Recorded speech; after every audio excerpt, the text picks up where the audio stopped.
ընտրությունների արդյունքները որոշում է բացառապես Հայաստանի Հանրապետության ժողովուրդը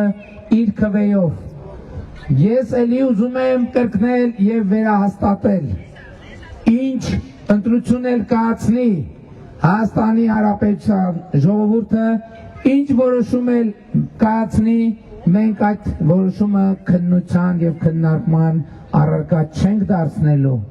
մենք հլու ենթարկվելու ենք Հայաստանի Հանրապետության ժողովրդի կայացրած ցանկացած որոշման։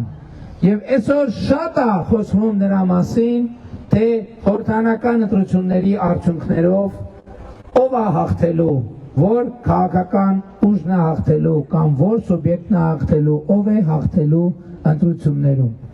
Ես գիտեմ, թե ով է հաղթելու։ Հաղթելու է Հայաստանի Հանրապետության ժողովուրդը, Հայաստանի Հանրապետության քաղաքացին։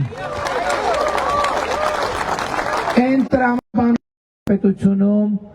իրականություն է այլևս, որ բոլոր որոշումները կայացնում է ժողովուրդը։ 2018 թվականից սկսած ժողովուրդ, որևէ ընտրությունում ձեր տրված որևէ քվե, մի հատիկ քվեաթերթիկ չի կեղծվել, չի եղծվել, չի դեֆորմացվել, չի նենգափոխվել։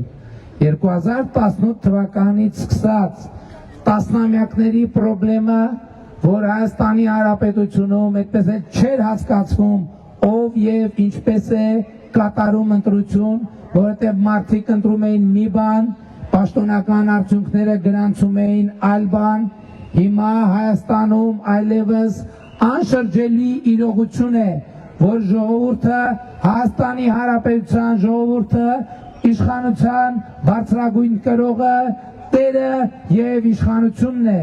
Եվ ես հույս ունեմ, ես համոզված եմ, որ դուք այլևս ձեր ձեռքից բաց չեք թողի